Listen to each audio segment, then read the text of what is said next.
할렐루야. 감사합니다. 제가 잠시 기도하고 말씀을 전하겠습니다. 하나님 아버지, 오늘 이 시간에 귀한 교회에 와서 부족하지만 말씀을 전하게 됐습니다.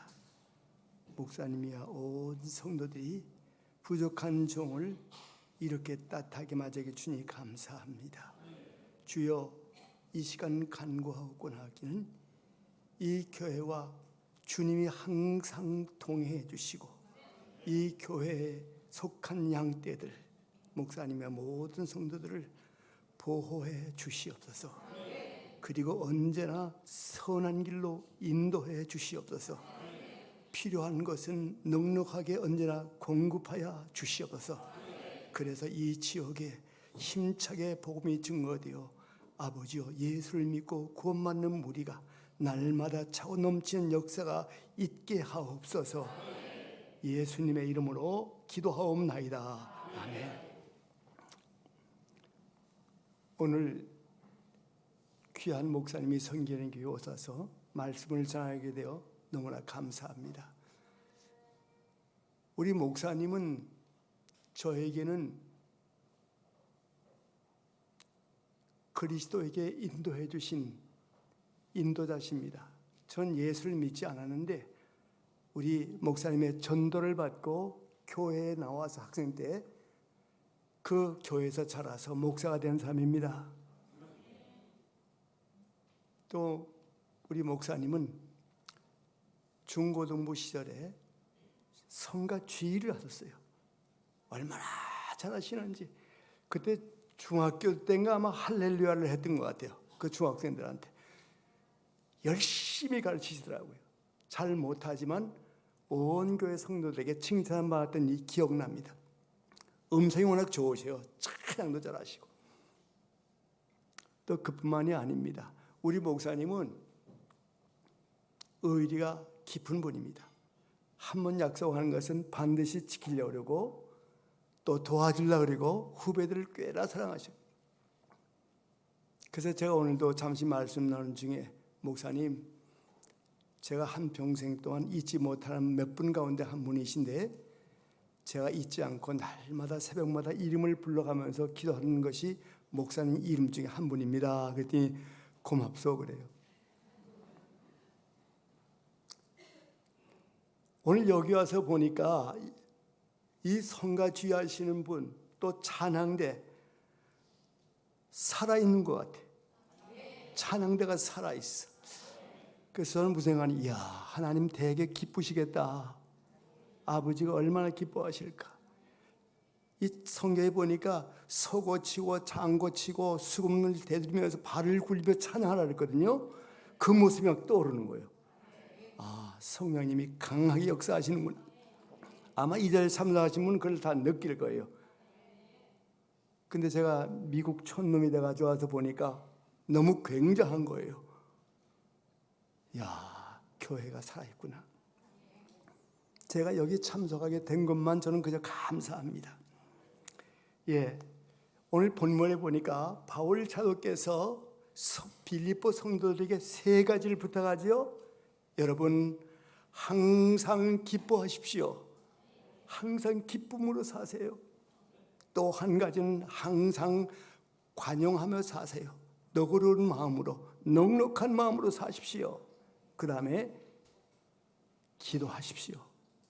무시로 성령 안에서 기도하면서 사십시오. 그렇게 부탁하고 있습니다. 여러분, 알다시피 오늘 내 마음속에 기쁨이 충만하다고 하는 것은 무엇을 말하는 것일까요? 은혜 가운데 있다 그 말입니다. 은혜가 떠나면 기쁨이 없어요.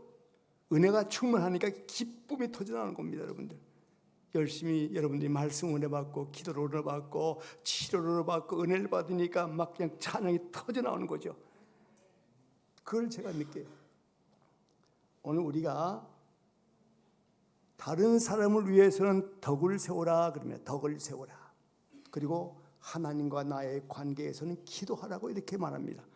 자신에 대해서는 항상 기뻐하는 마음, 다른 이에 대해서는 너그럽게 관용하는 마음, 하나님 앞에서는 언제나 기도하는 마음, 이것이 참 성도의 모습이다, 이렇게 말을 하고 있습니다. 무엇을 기뻐하느냐, 무엇을 감사하느냐, 우리가 무엇에 대해서 기도하느냐 하는 것은 내 신앙을 알아볼 수 있는 바로 미터가 되는 것입니다. 바울 사도는 여러분 항상 기뻐하는 삶을 사셔야 됩니다, 이렇게 고민합니다. 제가 어느 TV를 보니까요, 이 로또 맞은 사람의 표정이 나오는데 온 세상을 다 얻은 것 같이 그렇게 기뻐하더라고. 방방 뛰면서. 이야, 로또 맞으면 저렇게 될까? 어떤 분은 또 차를 선물로 받아오니까 또 방방 뛰더라고. 막 좋아서 어쩔 줄 몰라. 여러분, 세상을 것을 통해서는 우리가 기뻐합니다. 많은 걸 얻을 때. 또 사람과의 관계에서 칭찬을 받으면 기뻐하는데, 하나님과 나와의 관계에서는 기쁨이 없다면, 하나님과 나와의 관계에서 얻어지는 신령한 은혜의 기쁨이 없다면, 이럴 때는 기뻐하고 저럴 때는 원망하는 마음이 생각난다면 오늘 한번 내 신앙을 돌이켜보는 게 좋습니다. 나는 하나님이 인정하는 믿음을 가졌는가? 주 안에서 기뻐하라는 말씀은 주님 때문에, 주님을 생각하면서 기뻐하라, 그 말입니다. 오늘 이 기쁨은요, 이 세상에서 얻는 기쁨과는 전혀 차원이 다른 기쁨을 말하는 것입니다. 주 안에서 얻는 기쁨은 어떤 기쁨을 말하는 것입니까? 여러분, 죄 사함 받은 기쁨입니다. 오늘 우리 그리스도인들에게서는 이 죄 사함 받는 문제가 얼마나 중요한지를 모릅니다. 우리 신앙생활, 우리가 하는 은혜 생활, 이 죄 사함을 받은 여기에 뿌리를 두고 있습니다. 하늘 아래 그 누구도 내 죄를 사할 수 없습니다. 오직 예수 그리스도만이 죄를 사할 수 있는 유일한 분이신 것을 믿으시기 바랍니다. 예수님이 아니면 우리 죄를 사할 수가 없습니다. 예수님만이 나의 죄를 용서할 수 있는 고난을 가지고 계신 분입니다. 여러분, 죄 사함 받는 것이 얼마나 중요한지 아십니까? 만일 오늘이 내게 주어진 마지막 시간이라고 생각한다면 죄 사함의 문제만큼 더 심각한 문제가 없다는 것을 알게 될 것입니다. 히브리서 9장에 보니까 한 번 죽는 것은 사람에게 정하신 것이요 그 이후에는 심판이 있으리니, 요한복음 5장에 보니까 무덤 속에 있는 자가 다 그의 음성을 들을 때가 오는데, 거기 보니까 이렇게 말씀하세요. 나 보내신 이를 믿는 자는 영생을 얻었고 심판에 이르지 아니하나니 사망에서 생명으로 옮겼느니라.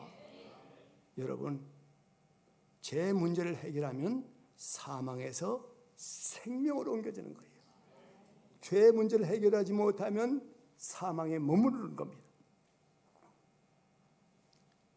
여러분, 오늘 우리 예수님께서 이 죄 사함 받는 문제를 해결할 수 있는 유일한 분이신 것을 꼭 기억하시길 바랍니다. 여러분, 이 죄 사함 받는 기쁨은 어떤 기쁨과도 바꿀 수가 없습니다. 사형을 선고받은 죄수의 최고의 기쁨이 무엇일까요? 죄를 사형받고 사형을 면제받는 겁니다. 사형수에 있어서 사형이 면제된 기쁨, 어떤 기쁨과 비교할 수가 있겠습니까? 마찬가지로 이 죄 사함 받은 기쁨으로 충만해질 수 있다면 어떤 어려움도 극복해낼 수가 있는 것입니다.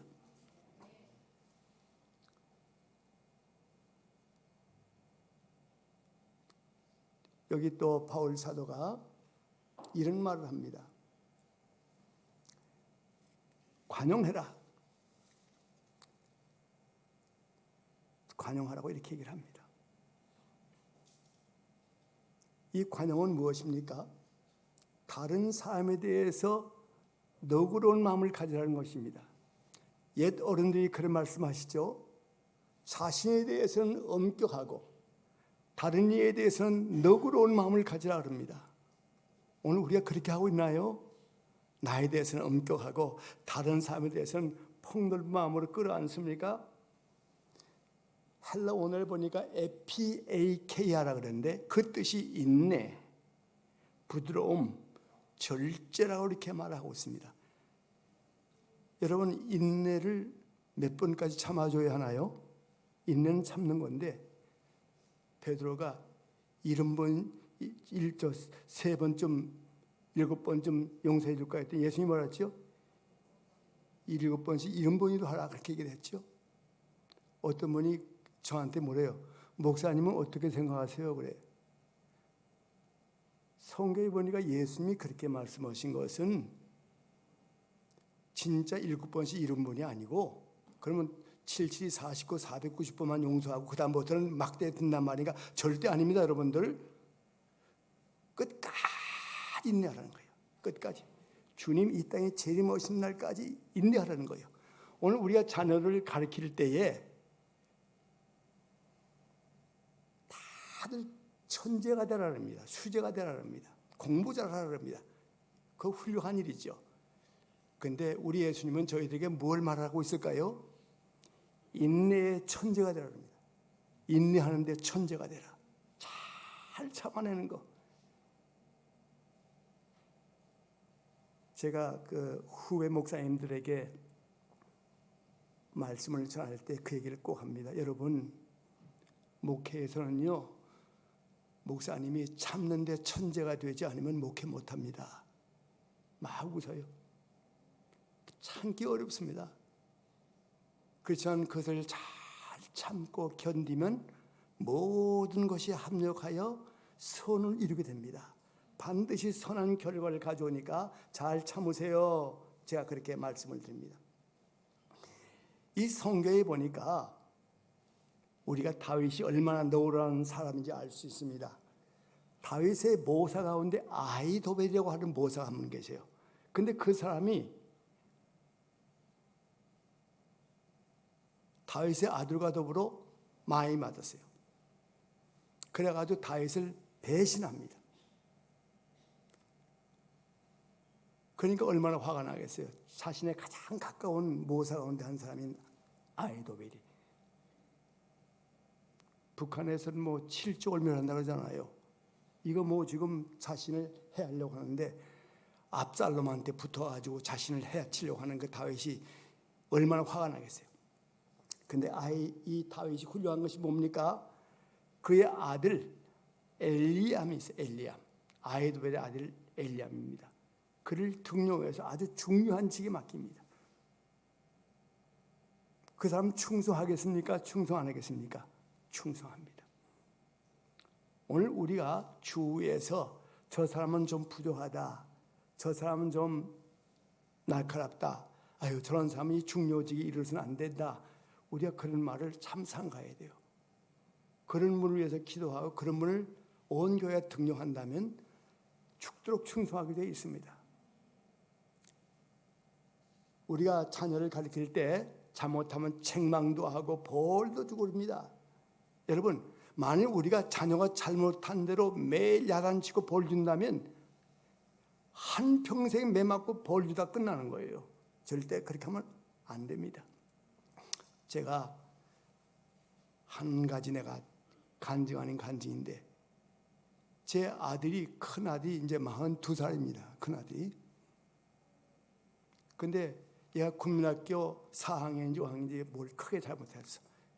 그래서 학교에서 부모 사인을 받아가지고 오라고 워닝 페이퍼를 가져왔어요. 그래서 나는 몰랐어요. 거기 보면 내 사인이 있는 거예요. 그러니까 선생님이 부모 사인 받아 오라니까 난 사인도 아닌데 사인이 있는 거예요. 보니까 내 아들이 어디서 사인, 국민학교 4학년 5학년이 사인하면 어떻게 되겠어요? 아버지 사인을 따라오겠어요? 얼마나 화가 나는지. 이놈이 벌써부터 애비를 속이는구나. 이놈 한번 혼내줘야 되겠다. 그래가지고 제가 미국에선 때리면 안 됩니다. 때리면 바로, 한국도 그렇지만 바로 신고 들어가면 바로 폴리스가 쫓아옵니다. 그래서 여기다 궁둥이나 바지 두둑하게 입히고 엎드려 하고서 막 여러 대를 때렸어요. 저는 근데 그때는 이제 아버지가 아들을 사랑해서 이 나쁜 버릇을 고쳐야 되겠다, 아버지를 속이는 못된 버릇을 고쳐야 되겠다 하는 마음으로 때렸는데 이 아이에게는 그게 큰 상처가 됐어요. 자기 엄마한테 저분은 우리 아버지가 아닌 것 같다 그러는 거예요. 나를 이렇게 심하게 때리는 거 보니까 우리 아버지가 아닌 걸 알고요. 근데 사실 우리 부모들도 다 알다시피 우리 아들, 딸 때 마음이 편합니까? 그거 막 가슴앓이 하잖아요. 때리고 나서는 막 쩔쩔매잖아요. 저도 마찬가지예요. 애를 때리고 나서 며칠 막 쩔쩔맸어요. 그 아들이 아파하는 모습 보고. 저는 그래서 그때 그걸로 끝난 줄 알았어요. 근데 얘가 그것을 국민학교, 중학교, 고등학교, 대학 입학을 바로 앞에 놓고 그때까지도 마음이 얹혀 있는 거예요. 그래서 저는 까맣게 잊어버렸죠. 그 남자들은 좀 그런 데가 있어요. 좀 둔해요. 까맣게. 근데 우리 집사람한테 얘기를 했어요. 엄마, 나는 아직도 이런 게 있어. 엄마한테는 또 얘기를 하는 거예요. 그래서 그 엄마가 우리 집사람이 저를 찾아서 여보, 쟤 내일이면 대학을 가는데 저런 마음으로 보내면 안 된다. 응? 미국에서는 대학 갈 때 부모가 한 번 울고 딸이 시집 갈 때 울고 장례식 갈 때 울고 그렇게 운다 그래요. 정말 아들을 사랑하는 아들을 대학 보낸다니까 또 멀리 가니까 참 마음이 무겁더라고요. 근데 그런 말을 딱 들으니까 제가 가슴에 딱 얹히는 거예요. 그렇다. 그 전에 잠깐 기도하고 하나님 어떻게 하면 좋겠습니까? 그랬더니 너 들어가서 사과해라 그래요. 마음속에서. 그래서 내가 제 아들이 바울이거든요. 아빠다 바울아, 좀 들어와도 되겠니? 네, 들어오세요. 바울아, 내가 너를 때린 건 사랑하는 마음에서 때렸지만은 네가 이렇게 상처를 받은 줄 몰랐다. 아빠가 미안하다. 내가 잘못했다. 나를 용서해다오. 그 말이 왜 그렇게 어렵게 나오는지요. 정말 힘들더라고. 아들한테 엎드려 사과를 하려니까요. 막 조미 쑤시고 온몸이 가려워. 그렇지만 하니까 이 아들의 눈에서 눈물이 펑펑 쏟아지는 거예요. 아빠 됐어요. 고맙습니다. 이젠 다시 이것을 가지고 생각하지 않겠습니다. 그래서 편한 마음으로 갔어요. 그리고 지금요. 제 자랑 아닙니다. 얼마나 아빠하고 엄마한테 잘하는지 그 아들이. 고맙다 그랬어요. 여러분 우리 자녀들이 잘못하면 매도 쳐주고 벌도 줘야 되겠지만은 부모가 잘못했다, 부모가 심하게 했다면 녹화하고 들어가서 자녀에게 사과할 수 있는 용기를 가지시기 바랍니다. 아무개야 미안하다, 내가 잘못했다. 그 한마디에 모든 마음이 다 녹아 넣어집니다. 아무리 깊이 쌓였던 것도. 저는 그걸 직접 체험했어요. 그래서 여러분들에게 이걸 나누는 겁니다.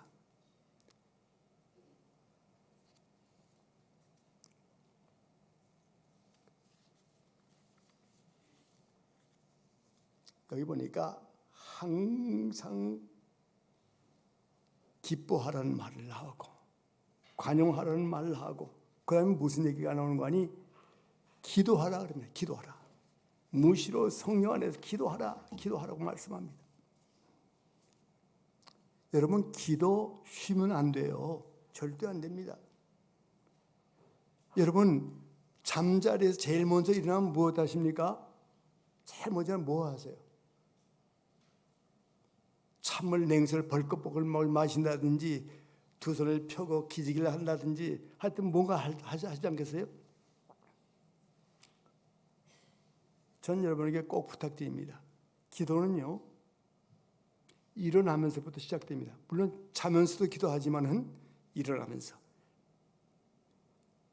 성령 안에서 무시로 기도하라는 말은 아침, 점심, 저녁만 기도할 말이 아닙니다. 항상 기도하는 마음을 가지고 살아라 그 말입니다. 24시간입니다. 내 마음속에 기도하는 마음이 쉬지 않는 겁니다. 계속. 제가 우리 은사 목사님 제 부모 때 따라갔는데 아주 가난한 집이었어요. 겨울인데 들어가니까 냉방이에요. 냉방. 구공탕도 못 돼. 그래서 엉덩이가 시원하더라고. 근데 그 집에 목사님이 오셨는데 대접할 게 아무것도 없는 집안이야. 그래서 방석을 깔았는데 방석이 구멍이 두문두문한 걸 몇 개를 갖다 놓으시더라고. 그러면서 그 성도가 예배를 다 드리고 난 다음에 가서 뭐 밖에 뚫그럭 하더니 하얀 그릇에다가 냉수 한 잔을 떠가지고 들어오시더라고. 목사님, 저희 집에는 이것밖에 드릴 것이 없습니다. 우리 목사님 무슨 말씀하는지 아세요? 가장 귀한 것이 이 백비탕의 생수입니다. 그러면서 그 가정을 위해서 눈물로 축복하는 것을 보았어요. 그때 부목사님이지만 얼마나 마음에 감동이 오는지. 냉수 한 것을 대접해도 그 상을 잃지 않겠다 하셨는데 목사님이 그를 실천하셨구나. 우리 예수님이 하신 말씀이에요. 냉수 한 것 대접해도 그 상을 잃지 않겠다. 목사님께만 아닙니다. 성도들에게도 마찬가지입니다. 그 가정이 잘 됐습니다. 여러분, 우리가 항상 기도해야 되는데 바쁘다고 힘들다고 지친다고 또 환경이 바뀐다고 또 힘들다고 기도 아니하면 안 됩니다. 루터는 할 일이 많아서 3시간을 더 기도했다 그랬습니다. 일이 많으면 많을수록 더 기도하라는 거예요. 기도를 피하지 말고 낙심 가운데서도 꾸준히 기도하라는 거예요. 다니엘은 조서에 어인이 찍힘을 알고도 하루에 3번씩 기도 시간을 정해놓고 기도했습니다. 예수님 말씀하셨지요. 구하라 그러면 너에게 주실 것이요, 찾으라 그러면 찾을 것이요, 문을 두드리다 그리하면 열릴 것이니. 여러분, 우리의 일생은요, 일생 동안 두드리는 생활입니다. 여러분들 그걸 아셔야 돼요. 잠시로 두드리는 생활을 놓쳐서는 안 됩니다. 앉으나 서나 우리는 기도하는 겁니다. 왜 우리가 이렇게 기도를 해야 됩니까? 하나님이 여러분들이 하는 기도를 너무너무나 기뻐하시기 때문에 그렇습니다. 너무 기뻐하시. 이 성경에 보니까 그렇게 나와 있어요. 내 생물과 24 장로들이 어린 양 앞에 엎드려 각각 고문과 향기 가득한 금 대접을 가졌으니 이 향은 성도의 기도들이라. 여러분들이 하는 기도 하나도 땅에 떨어지지 않습니다. 기도하는 순간 어디로 간다고요? 하나님 앞에 있는 천사들이 들고 있는 그 금대접에 다 세답이 되는 거예요. 차곡차곡. 여러분들 저축이 들어가면 이 저금통 좀 보면 기쁘지요? 거기에 피할 바가 아닙니다. 여러분들이 기도 거기에 차곡 쌓고 있어요. 그래서 어디로 가요? 하나님 보좌 앞으로 간다고. 이건 제 말이 아니에요. 성경에 이렇게 나와 있어요. 그 다음에 이 기도는요, 얼마나 힘이 되는 줄 모릅니다. 이스라엘이 아멜렉과 싸울 때 모세의 손이 올라가면 어떻게 된다고요? 이스라엘이 이기고 손이 내려가면 누가 이겨요? 아말렉이 이기고. 여러분들이 기도하면 여러분들이 이기고, 여러분들이 기도하지 않으면 마귀가 이기는 겁니다. 왜 우리가 기도해야 됩니까? 기도하면 반드시 응답이 있습니다, 여러분들. 저는 여러분들에게 분명히 말씀드립니다. 내가 우리 집사람의 아들들한테 늘 기도하는데, 나는 부족하지만, 나는 작은 목자지만 하나님께서 항상 크고 작은 기도를 지금까지 한 번도 거절하신 적이 없다 그랬어요. 저는 기도를 믿어요. 그래서 우리 아들, 딸이 어떤 문제가 생기면 아빠 기도해 주세요. 직장 문제, 모든 문제를 다 기도해달라고 부탁합니다. 저는 기도 부탁을 받는 그 순간부터 기도를 시작합니다. 여러분들 며칠 미뤘다 하는 게 아니에요. 누가 여러분들에게 기도를 부탁하면요, 자꾸 미루시지 말고 바로 기도해 주세요. 그 순간부터. 제가 군을 제대하고, 제가 공군을 제대했는데 제가 178기입니다. 군번은 327, 361호입니다. 제대하고서 우리 은사 목사님이 저한테 교회를 소개했어요. 서울 세곡동의 세곡교회라고. 거기를 소개를 했는데 거기 앞으로 가서 그 옥병호 목사님이라고 하는 나이 많으신 분을 도우라고 저를 보내시는데 문제가 있어요. 군에 있을 전 넥타이를 맸어요. 양복도 깨끗하게 입었어요. 제대하니까 집에 돌아보니 뭐가 없어요? 양복이 한 벌도 없는 거예요. 신학교 다닐 때인데 까만 군복에다 까만 물을 들여가지고 옥화 신고 신학교를 다녔어요. 근데 이제 몇 주 후면은 그 교회에 부임을 해야 되는데 양복이 없어요. 그래서 매달 며칠 오셔서 설교를 해달라 그러는데 강단에 갈 수가 없잖아요. 아무거나 입고서. 아, 참 큰일 났대요. 이걸 어떡하나 하다가 그렇다. 구하라 그러면 주실 것이요. 옳다. 이때가 기도할 때다. 가서 기도 제목이 뭔지 아십니까? 하나님 아시죠? 지금 저는 양복이 한 벌도 없습니다. 지금 이 군복뿐입니다. 이거 어떻게 하면 좋겠습니까? 몇 달 며칠 가야 되는데. 참 우스운 기도죠. 양복 한 벌 달라고 하는 게. 아무 욕심이 없어요. 양복 한 벌만 주고 가서 내가 강단에 서겠습니다. 여러분 놀라지 마세요. 제 바로 앞에 매 새벽 기도하는 오상준 집사라고 하는 아는 집사님이 계셨어. 근데 그 집사님이 그때 뭘 하는 거니 이 플라스틱 돼지 저금통을 쫙 만드신 분이에요. 그 돈을 많이 좀 보셨어요. 근데 자기가 기도하는 가운데 그분 눈앞에 뭐가 어른거리는데 내 모습이 나오는 거예요. 나오는데 꾀재재한 게 도무지 오타무로 왜 저러고 계시나 하는 그런 생각이 막 들어오더라는 거예요. 그래서 바로 오셔가지고 전사님 일어나세요. 그래. 아, 왜 그러십니까?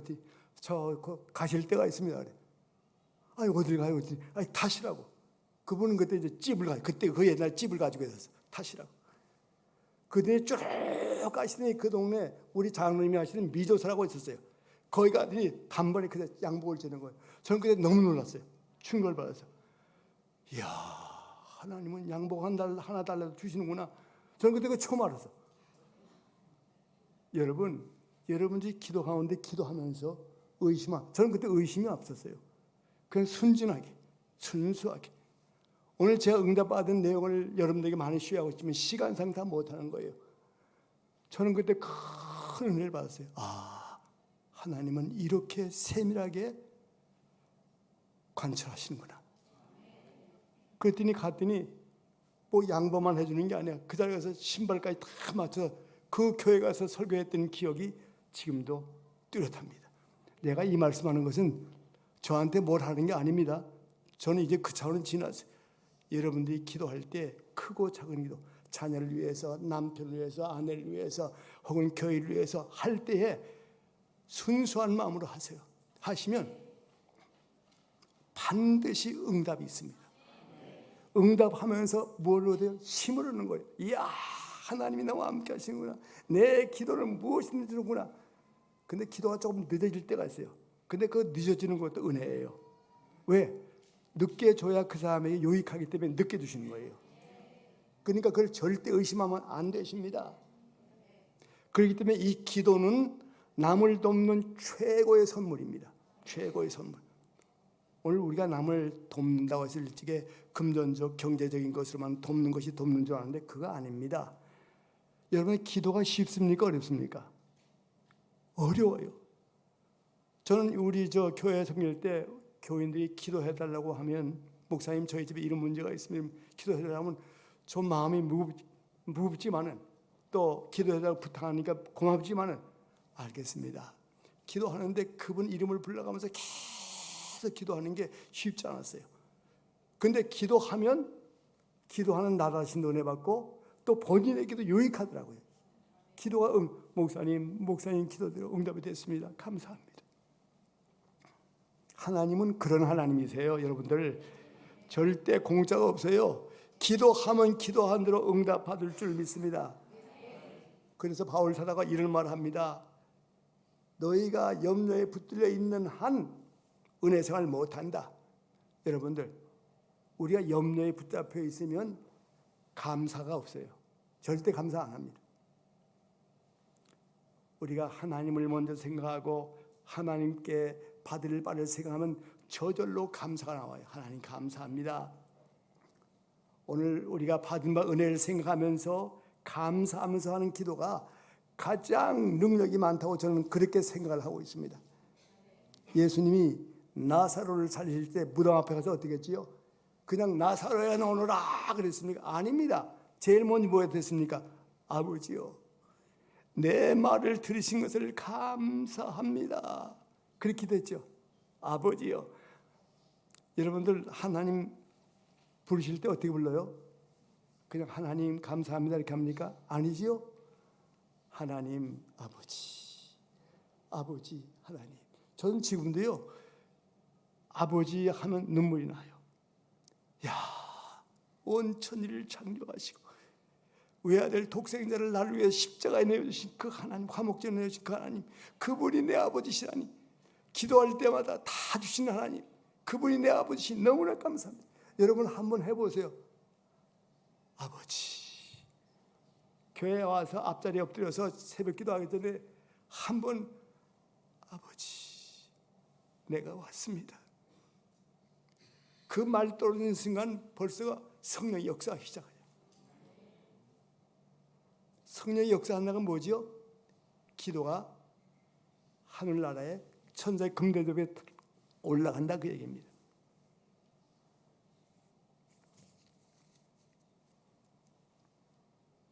그래서 저는 여러분들에게 기도할 때 아버지 하나님, 그리고 잠깐 침묵을 해보세요. 그러면 아버지가 얘기하시는 게 들릴 거예요. 그래, 너 잘 왔다. 네, 너 기도 듣고 있다. 무슨 기도든지 해라. 내가 응답해 주마. 지금 뭐 우리가 기도했다고 뭐 안 되는 것 같지요? 막 앞에 막 헝클어지고 막 하게 되면 또 낙심이 됩니다. 근데 낙심할 거 하나도 없어요. 하나님은 낙심거리고 근심거리고 다 봐야 어떻게 한다고요? 선을 이루시는 하나님. 내가 넘어지고 자빠져도 힘들고 어려워도 그것을 그냥 버리시는 하나님이 아니세요. 그것이 다 이렇게 유익하게 돌아옵니다. 전부 다. 그걸 아는 성도들은 절대 근심하지 않아요. 하나님 감사합니다. 나한테 어려움 주시니 이것도 유익하게 해주세요.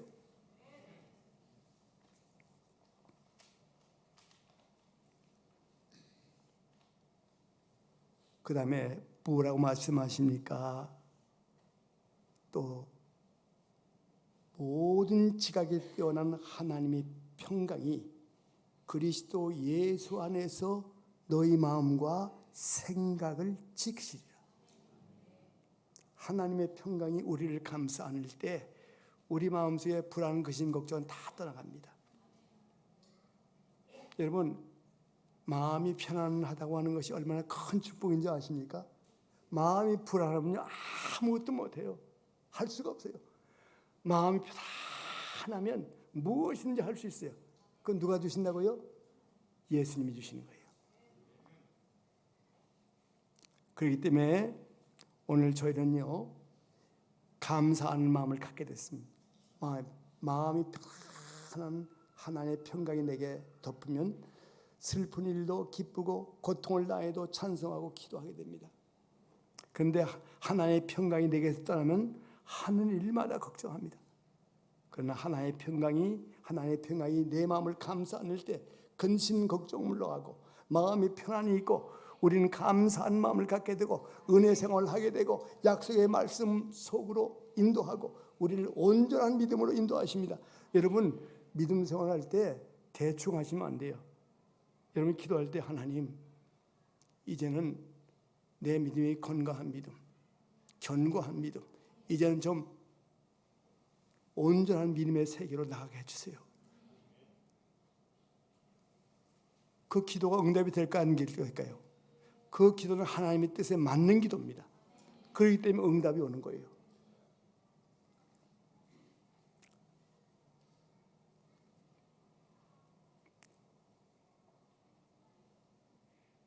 여러분, 성도의 이 기뻐하는 모습, 성령님이 지배하신 성도의 모습은 뭐라고요? 기쁨과 관용과 감사 기도입니다. 이걸 잊으시면 안 돼요. 지나가는 말로 듣지 마시기 바랍니다. 우리가 무슨 일을 만나든지 기뻐하고, 조금 전에 제가 말씀드렸죠. 어떤 일을 만나도 그것은 내게 다 유익하다. 그 다음에 남을 대할 때 너그러운 마음으로 대하고, 저 사람은 나한테 좀 안 좋게 대하고 좀 싫은 소리 해도 그분 똑같이 대하면 안 돼요. 그건 예수 믿는 사람이 아니야. 너그러운 마음으로, 그래 당신 말이 맞아, 내가 부족했어, 그렇게 하면 금방 가까워집니다. 그래 너 잘났다 너 잘나서 그러면 끝나는 거예요. 그 다음에 기도 생활. 우리가 모두가 무슨 일을 만들든지 기쁨과 관용과 감사와 기도하는 마음으로 사셔서 하나님을 기쁘시게 해드림으로 언제나 하나님의 사랑과 하나님이 주시는 신령한 복을 받으심으로 날마다 은혜 가운데 살며 기쁨이 충만한 삶을 살며 주 안에서 승리하시는 생애가 되시길 바랍니다. 제가 좋아하는 찬송 여러분도 아시고 예수 사랑하시면 다 알잖아요. 저는 그 찬송을 하루에 몇 번씩 불러요. 그러면 우리 아들이 아빠 그건 애들이 부르는 노래인데, 그래서 야 애들이 부르는 노래가 어디냐. 세상 사는 동안에 나와 동행하시고 세상 떠나가는 날 정리 가게 하소서.